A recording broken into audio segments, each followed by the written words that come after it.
Boom, there we are. What is Hey, going on? Celso Oliveira and Eric Holstron.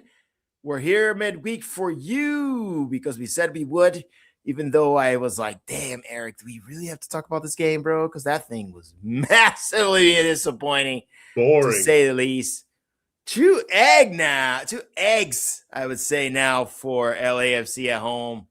Shout out to the 32-52. Those guys just keep going no matter what. And you have to say something about that because what you watched yesterday was hard to even just describe as a soccer game. As Eric said, great if you were going to bed. And by the way, about the 65th minute, I did snooze out. So without further ado, our friends from Fugazi.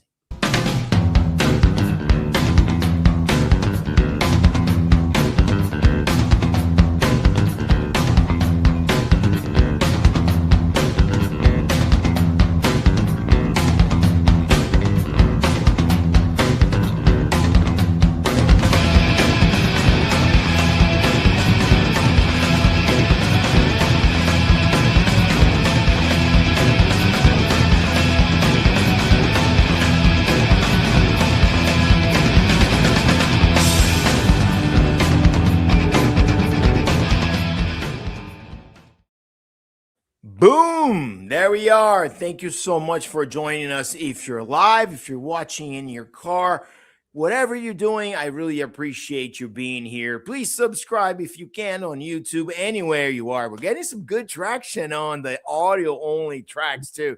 I believe we hit like 1,000 listens in a month or something, which is a good milestone, Eric. It's good to have you here. We will be talking about what was a very bad game from LAFC, but yet 1 point, I guess you can say that. So I'll go directly to you.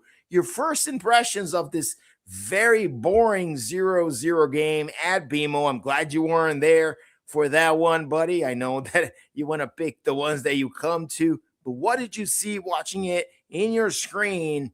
LAFC 0, Colorado Rapids 0. Man, I kind of wanted to go to sleep, honestly. Like I stayed up and watched the whole game, as so many others did. And I miss BMO. Man, I love that place. That's my temple. But yeah, this is probably the most boring LAFC game I think I've probably watched in 3 years. I don't know what there really was to watch. What Colorado had 3 shots on goal that were saved. Hugo had one great save, one nice save, and then some kind of whatever saves. I guess automatic ones. And we had 1 shot on goal all game. I mean, That's the biggest part. But yeah, I'll keep asking you these questions because as we were on Twitter, I asked for a mixed lineup, and I'm like, hey, I'm just going to throw something out there, something different, because I felt like this team's just essentially running out of ideas. So let's just put a Jude Terry on the 10 and then slide, Sonny on the left wing there, and then put Denis on the second half so that he can have most impact. So what did you think of the starting lineup? It seems like LAFC is sort of like dug itself into a hole by starting all the starters against San Jose and not being able to really rotate when they essentially got shithoused by San Jose on the weekend. yeah, and I think Mark Dos Santos post-game presser, he was asked a lot of questions about fatigue and rotation and congestion. And, he basically did say at the end that the players are fatigued right now and there's no time to go over film because the games are coming so strong. He pointed out, although it was a bit erroneous, but it was close enough, that the previous record congestion was 8 games in 24 days back in 2021. And right now they're in a stretch of 13 games in 42 days. If we're going to be technical, 21 is a game every 3 days, and this is a game every 3.23 days. However, a 42-day course of it is just a long time to basically do nothing but play, recover, play, recover, play, recover. One of the issues I think he has is that, like he even said they don't have time to go over film right now. They'll, as a team, there's always groups that have to be resting because of the load. And, they asked him, one thing with Mark DeSantos as well. And this is something I saw. He's getting skewered in the comments of their pressers by a lot of the Sunny Korean fans and the Tottenham fans that followed him. And, one of the things they did say in the interview, or that he said, he was asked, I believe by Gio, he had been around for many years with this LAFC. He's seen the schedule congestion before. We had a lot of criticism of Cherundolo 2 years ago for running players into the ground during this tournament and not rotating properly. But at the same time, I'm not sure that I'm seeing Mark Dos Santos rotate as thoroughly as I would like. He's kind of made the statement a few times that they can't just throw away league games. They have to go for those points. But as I said under Cherundolo, and I'll say it again here, sometimes if you try to go for all the things, you end up with none of them, and you need to select. And I think we see fatigue in the players. We also see a stale system. The last thing I will kind of comment about his presser is that he was asked about Denny Bouanga's lack of production. He said that he did move him a little centrally, a little closer to Sonny for this to try to see if that would change things up a little bit. Obviously, I think it made it worse moving him a little more centrally, and that's what was discovered. So however it is to fix that, moving Denny around from where he is isn't the way to do it. He's not scoring where he is. He's not scoring if he moves. Sonny, kind of the same thing. So players go in slumps, and those guys got to break that slump. But here's the problem, Eric, and I'm going to say something here. Probably not a lot of people watching, but it's probably a very important point about LAFC, because this is now many years in the making that we feature Denny Bouanga as our number one player, and it's still his team. And I made this point yesterday. It's still his team. The team goes as Denny Bouanga's performance goes, and he's not performing. The team's not performing. Sonny's not performing. Suddenly, like, we see holes here and there, especially on the offensive side of the ball. He's also been playing among some of the best footballers in the world: Son Heung-min, Olivier Giroud, Carlos Vela, and even like Chicho Arango. Like, all these guys played side by side with this dude. And the reality is he doesn't gel with everyone, man. And at some point, I wonder if he's more trouble than he's anything else for us, because we are still so dependent on him. It's a very hard criticism to make of a guy that's done so much for us. But listen to me. It's a very important point. I do not believe LAFC is at its best unless he can produce. And it doesn't matter who you have next to him. You have Olivier Giroud looking like a complete bum, bro. And now Son Heung-min is getting all kinds of questions from his fan base, which seemed this guy played for a long time.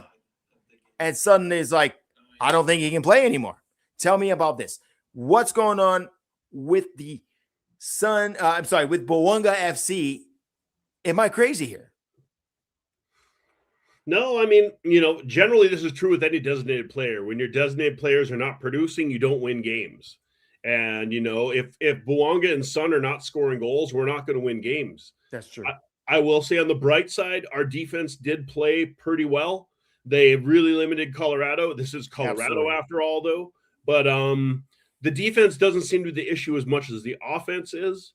And, going on kind of your Bouanga thing, I guess it will be interesting the first round against Toluca at home when we are forced to play a game without Denny Bouanga because he's yellow card suspended. So now will they play better? If Schaffelberg comes out there and Sonny scores a hat trick on that game, like, one, I'll be thrilled that we've scored 3 goals in that game, but 2, it'll lead to some conversations. Now, I'm getting way ahead of myself here. That game has to happen first. Minnesota has to happen first. But, bigger picture, what does this team look like? Is this team a championship dog right here? We're still trying to figure that out. The last couple of games are definitely a big concern now. We said last show, we'll see if that was a blip or not. But after this performance against Colorado, looks much more likely. Not a blip. And if you look at momentum in the last 5 games or so, you starting to see some trends that are, not the trends that you want to see. But again and again and again, when the Seattle Sounders won CCL, back then it was CCL still, they were terrible in league play. It's just so hard for any team to be good in two competitions. But the coaching staff has to have a little bit more faith on the guys on the bench. Smoliakov was primed to start yesterday.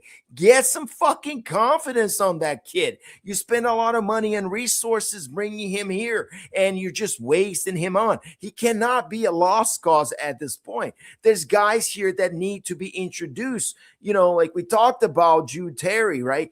These guys need to be featured more. I still remember the game when Bryce Duke took over off the bench.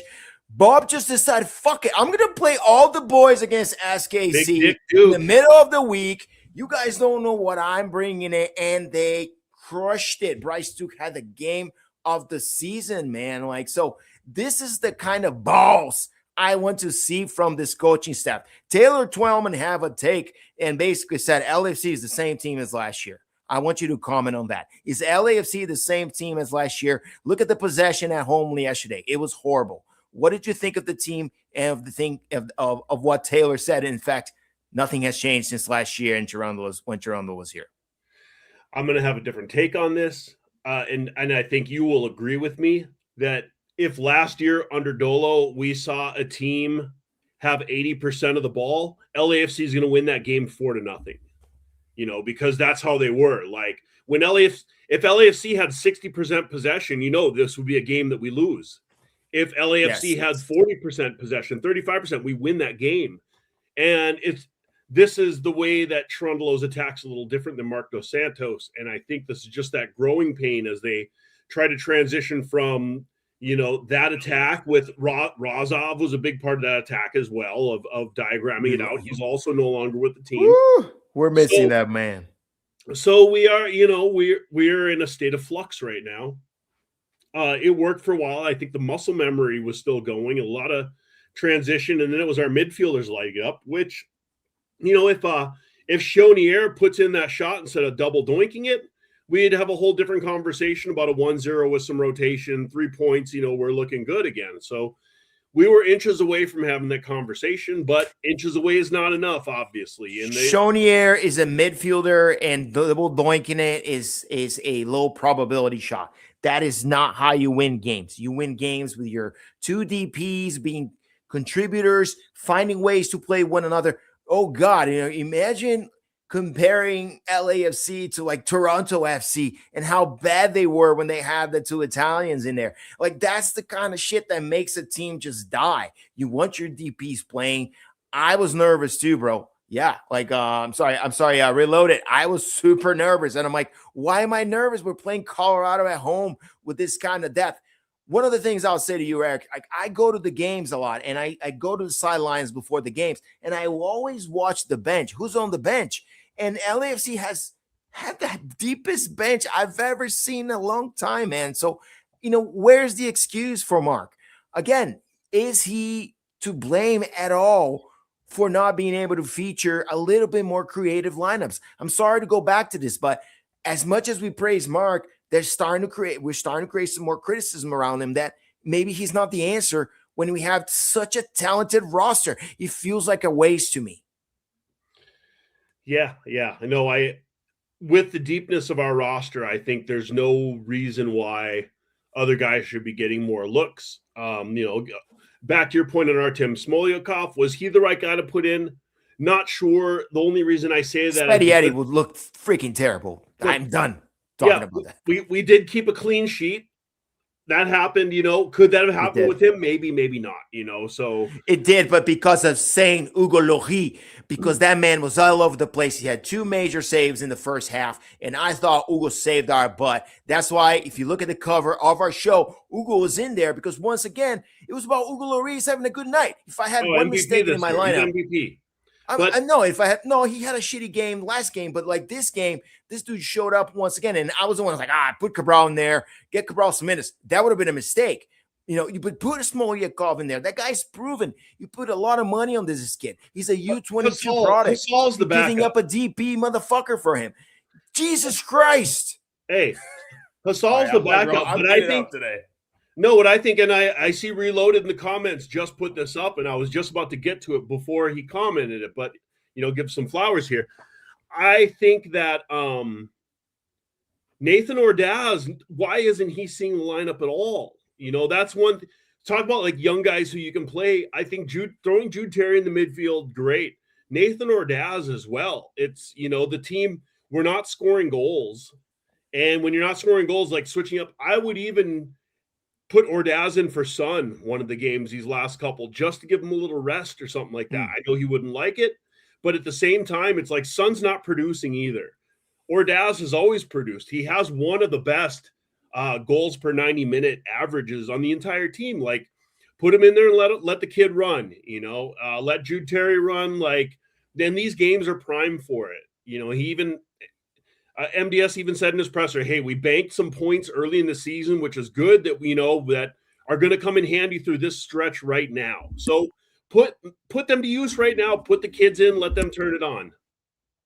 Yeah, I can't hear you, Celso.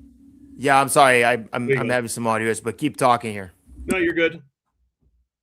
Yeah, no, the play the kids argument has been over talked about in the show, so I don't want to tire you with it. But yesterday was a prime example of, you know, let's just see something different from what we've seen from the last few years. Let's see the Bob Bradley move where all of a sudden you play all the kids at home because those guys are hungry, or at least two mixed lineups for the next two games, because now you're forced to basically rest everyone for the weekend game. Let's make the pivot there and basically look at another L, because you have to go to a very tough place to play against a much better opponent than, in my opinion, at least. I put them in my top 10, and I think Minnesota is one of the best plays, you know, in the West. They're not playing too well at home right now, if I'm not mistaken. Please correct me if I'm wrong, but I still think that playing in Minnesota with a bunch of youth is a fucking mistake. And I'm sorry, I'm going to be loudmouth today. Just like it's really fucking hard to play in Portland, right? One of the toughest stadiums in the atmospheres to play. So why not play the kids at home, man? Because that's easier for them to be themselves and show something. And that's where I thought our coaching staff truly fucked up. Sorry for the rant. I know it's dirty. Eric, I go to you. What are your expectations for the weekend game in your beautiful home state of Minnesota? Yeah. For this game at Minnesota, I want them to take those 3 points, and I want them to take a lighter, and I want them to burn those points up, because we do not chase these points. I want to see this team do something that we have never done in all of our pursuits of the Champions Cup. And I saw our last manager bitch about schedule congestion. I've heard this one bitch about schedule congestion. It's a fair thing to bitch about. I'm not complaining about that, but let's see them really put their money where their mouth is. Take their starting lineup for Toluca plus the first two substitutions. You leave them in Los Angeles. You put them at the practice facility to watch tape on Toluca and practice.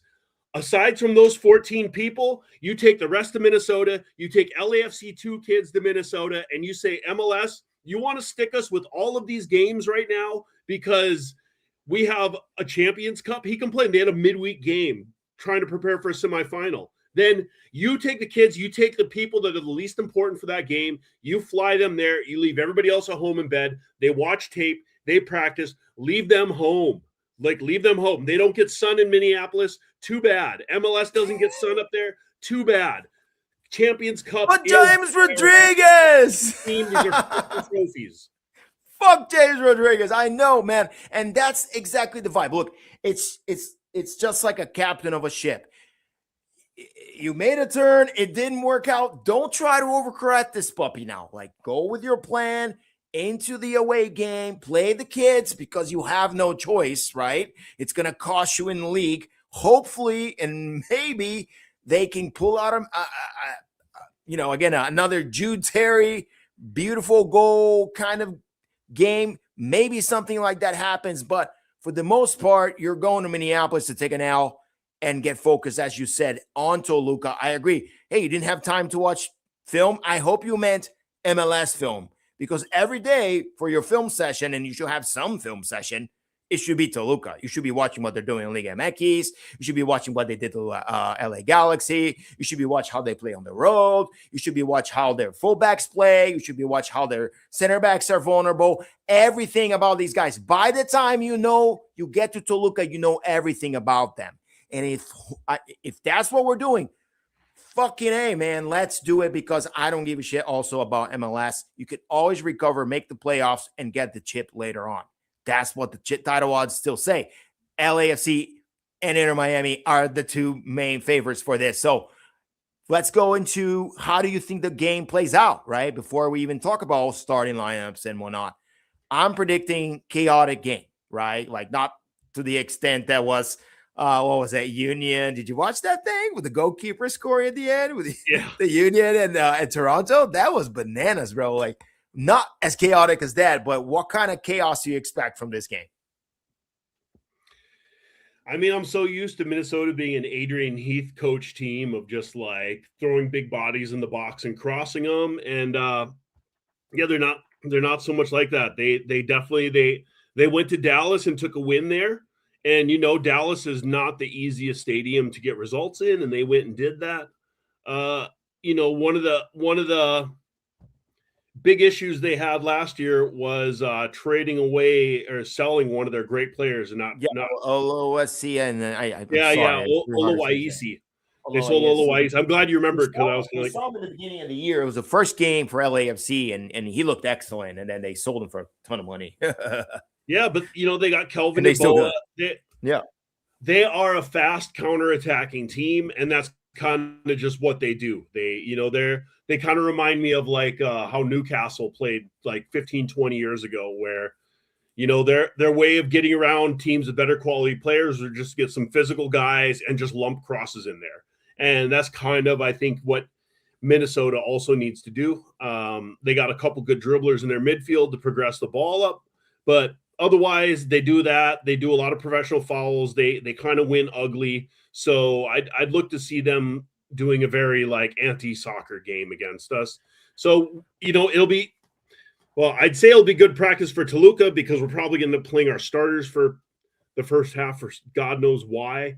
Just win the goddamn Toluca game and I won't care. But otherwise, I feel like I'm going to melt down, because I feel like I can see this falling apart right now before it's falling apart, because I've rode this ride. We've ridden this thing before, but we have to go through it and be the ones that says, I told you so, or be really happy that it didn't happen. So I think that's where sports are so fascinating and emotional, and everything that we like about them is because there's always this.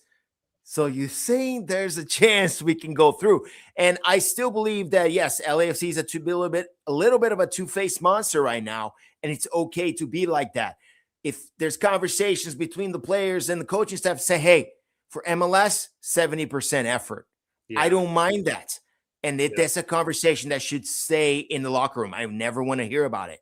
That's between Mark and his players. And I would appreciate it if on the Toluca game, suddenly it's 3-0 again, like we saw in the first leg against Cruz Azul. So, but if it doesn't pay off, like you're saying, then it still doesn't matter, because MLS, you can recover very easily. And the worst you can do is 2, 3, maybe in the West, 4, and you still have an opportunity to host a playoff game and have a deep run, right? You're not going to host the final, which is always the big prize, but it's still something, and it's still recoverable. So all eyes on CCL, and we're going to be talking all about that on Monday.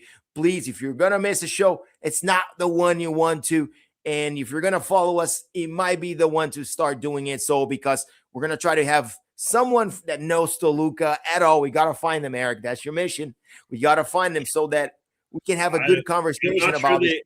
I'm not sure an English-speaking podcast exists. Believe me. Oh, fuck. I don't know. You got to find someone that lives in the city that supports this fucking team and gets on our show. So if you are that person, even if you're an LAFC fan, please let us know in the comments. We're not. And we'll love to have you just to talk about who they are, who the good players are, just like Ivan did for us with Cruz Azul. That was so helpful to know who their stars were, who their weaknesses were, and it paid off. You saw some of that. Their defense at home was a little bit better, but they were missing some key guys here at BMO. I don't know if Toluca is going to have those issues next week. So all that would be really interesting to talk about on Monday. But before we just glaze over Toluca, go ahead, Eric. Yeah, no, one thing interesting is Toluca has been struggling in their league play as well since that last game. So they are also... Hold the thought for me. Hold the thought for me, please, because I want you to still ask you about Minnesota, and then we'll like transition that as our end here. But before we go to that, I want to ask you what I want to get some of these comments too. Absolutely. We can talk about the comments at the end as well. But before we get out of this, I need a lineup from you. This is a very important game for LAFC in terms of rotation. So who would you start? Your Marc Dos Santos. You already took, again, 1 point out of 6 at home. That's never really good. There's a little bit of pressure since you dropped 3 points very late, or 2 points, I guess. You could have tied that game at Portland. You took an L. So what do? Do you see the starters for 45 minutes and do a little bit more rotation? Or do you play Evans and the kids again? My back line in goal is Thomas Hasal with a Batman mask and Cabral coming to back him up. Hugo Loris stays in Los Angeles. On the back line, I put in Artem Smolyakov, Aaron Long. I put in Kenny Nielsen and Ryan Hollingshead. That's our back line.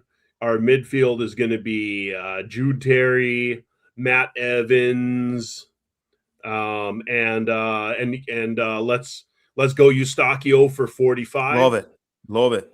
And Eustachio's one. If he looks okay, we might put him in again on Tuesday. So bring another LAFC 2 kid to pull him at the halftime. Up front, I'm gonna go with Ordaz. I'm gonna go with Ibobasi, and actually I'm gonna put Evans up there, and then the last midfielder, I guess I would probably do a combination. Man, who do we have that we wouldn't have to pull up there? But well, it would have to be Tronier or someone, right? Especially if you expect Tronier not to start. Yeah. No, I travel. Right. So I think you got to see at least a couple of the starters there. You don't have. Yeah, but I mean, I want to try my best just to leave our starting 11 at home. Maybe one or two guys. Won't happen. A couple of those guys will travel with the team, and they probably should and can. So I don't think, for example, I like your lineup, by the way. By the way, shout out to Aaron Long. We didn't say it here, but the dude is back. Look good for us. He look good. El Capitan. You all immediately took the armband, right? So it's great to have him back. We have to say it, right? It's really important to get these guys healthy. Eustachio got a shift in. So important to have him back. Without that guy, we're cooked. We saw some big issues in our possession. We didn't talk about the stats too much. 90-10 at some point. The possession looked like in the beginning of the game. You cannot start that fucking slow unless your coach told you to. Just start slow. And that's okay. It's between y'all. But on TV, it looked like a snooze fest because the other team had the ball 90% of the time, right? But to get these guys back, so important. Yeah, maybe keep them at home. Eric and I are going to go through the comments, so keep them coming, and we're not in a rush. Yeah. We thought we were going to go 20 minutes, but there was so much to talk about, motherfucker. So we're going to keep it going. And so I want to go. Sorry. Last thing I'll say about the return of these guys is that Igor Jesus is still coming back to this team, and then it will look complete because he was the other guy that could advance the ball past the midfield that we're still missing. Go ahead, Eric. I'm sorry I'm chatting too much. No, all good. I want to start with the LAFC Punk comment at 7:28 that the Palencia and Porty is having some arguments on the field. They definitely looked like they were close to going to blows with each other. Just kind of noticed. I don't have much comment about that, but those two were yelling at each other in their face for a good 10 seconds. Hopefully that's crazy. Two hot-headed dudes, man. Two hot-headed guys. Hopefully it's all love after that. But no, that too was a little concerning, and hopefully it doesn't hint at a frustrated locker room that it can start going at each other instead of fighting together. They start pointing fingers. Hopefully that's not happening. But it's hard hard to say. ZZ Garden rotated in Portland, played the kids and lost. Again, CCC, the 3 points, I would light them on fire and burn them. I don't care about those 3 points. The next one, the Korean fans fuming with Mark.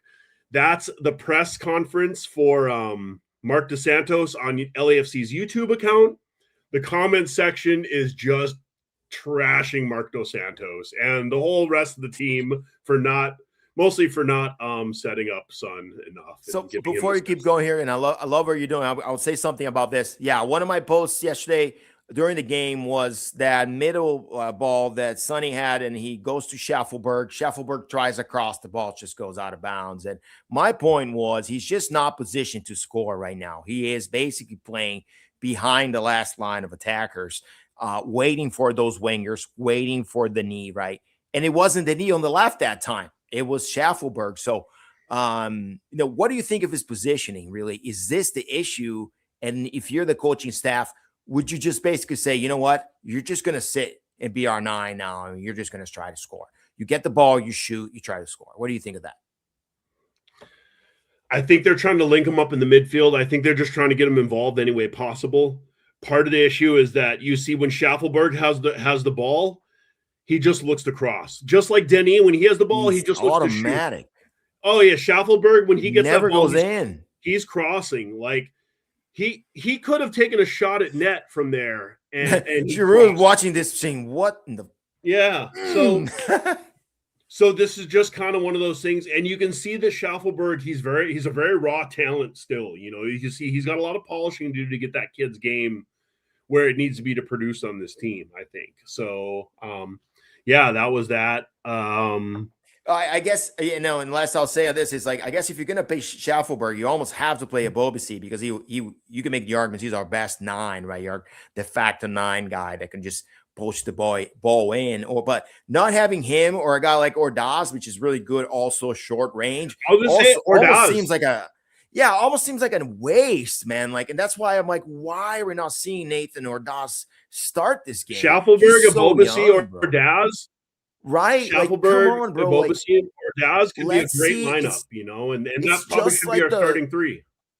Thank you. It's like, it's just like we talked about NBA before we start the show. And like, it's just like these coaches finding these funny lineups that just come, ultimately show up as an advantage against their defense. And everyone knows that if the knee is there, we're going to double the knee and just eliminate him as a threat. So force LAFC to create chances elsewhere. And that's been a problem for us for about 2 or 3 years. We thought Sonny was the guy, but he's now relegated to this 10 position, which Mark told us, hey, we're going to have him play the 10. And he's like, maybe you shouldn't do that anymore because it's costing your team goals. And that's all I'll say about this, right? Scoring predictions for Minnesota. We can go through more comments as well. Yep. I got one more on this. I wanted to get to Ernest Aguilar because he's had a bunch of great ones. But Toluca's coach Mohamed's very good at making in-game adjustments. I'm sure MDS knows this and probably factors in his lineup.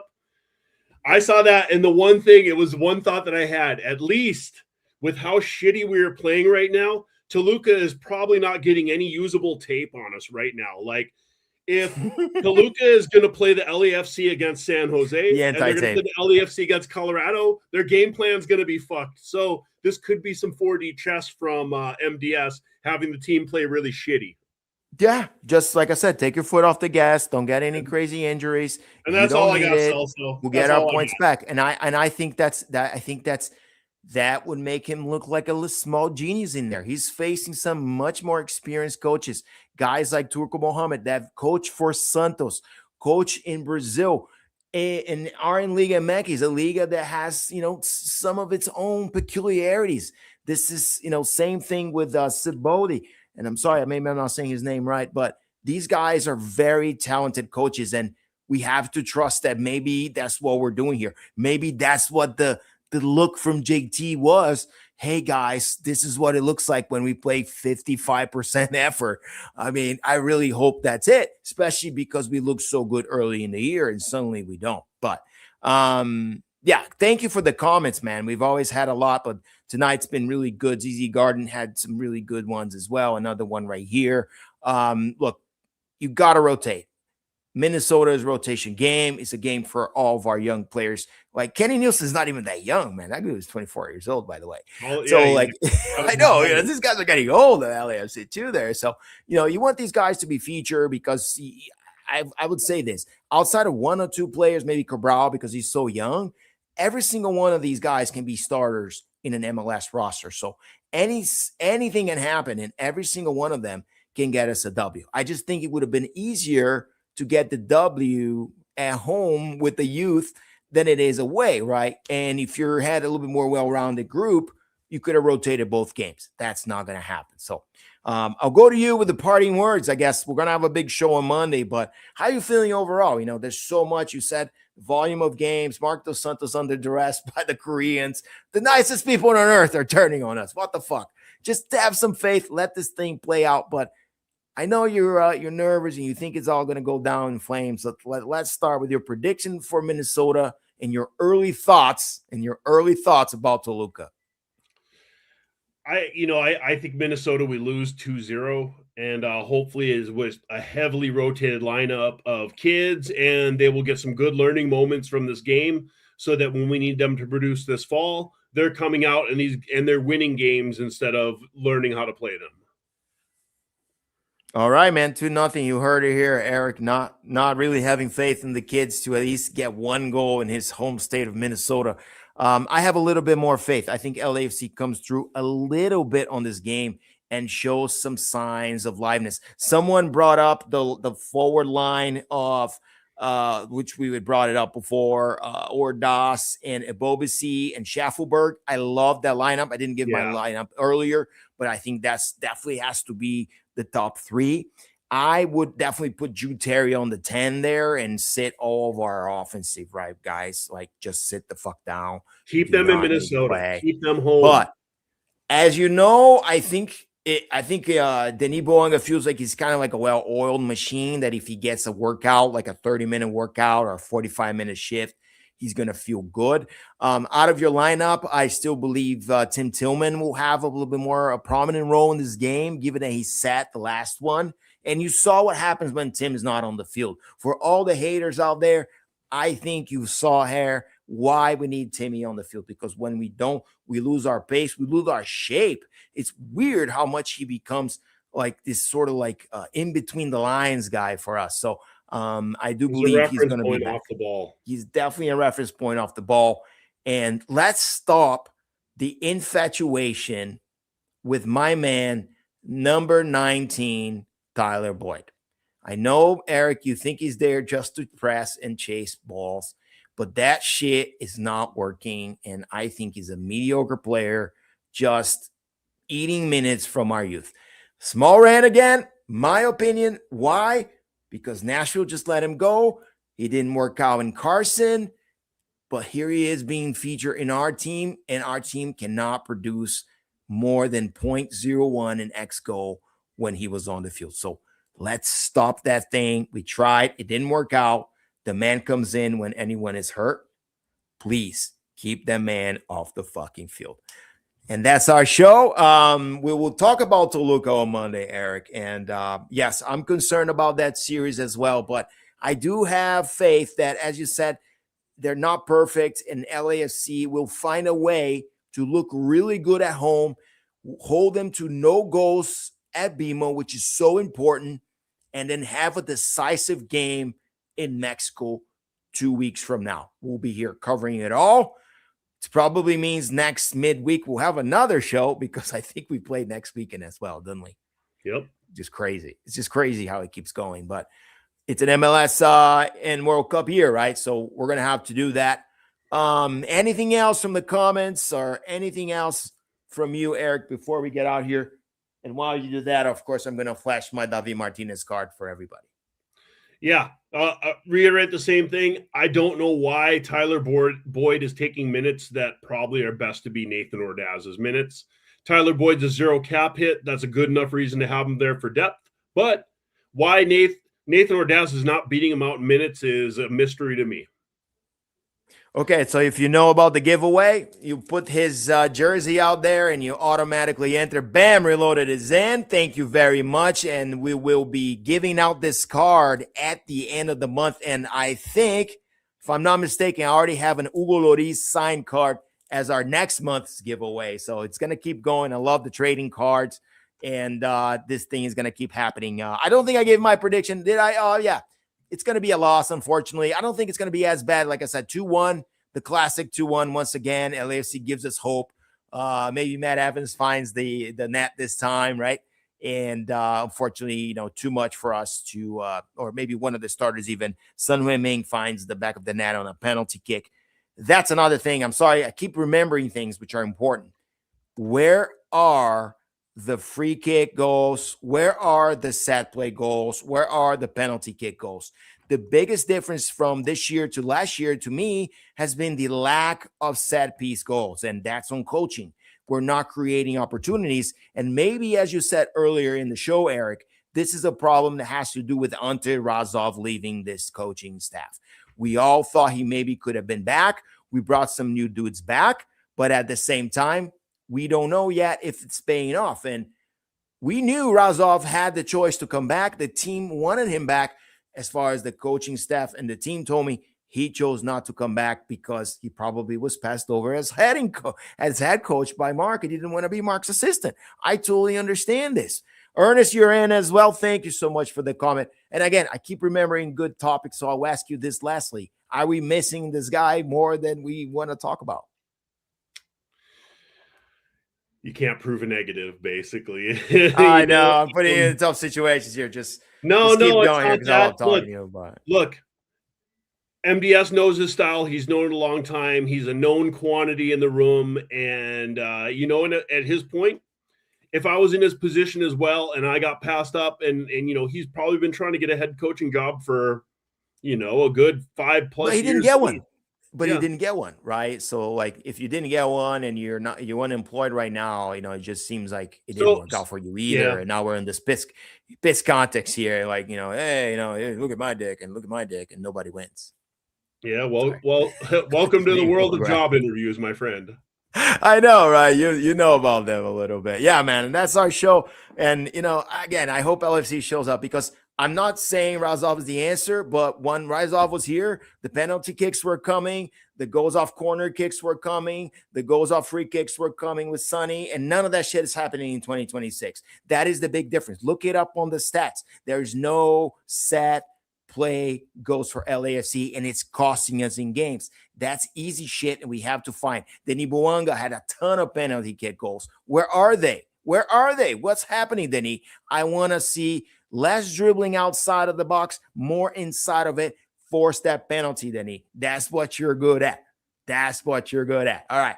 We're out of here, guys, and we really appreciate all the comments. What a great show. Midweek special for you. We'll be back on Monday. Please subscribe to your YouTube. It really helps us out. The comments are appreciated. I got everyone with the Martinez 30. You guys are entered, and we're going to ship this puppy out on the first show of May. Here's Fugazi on the way out. Let's go.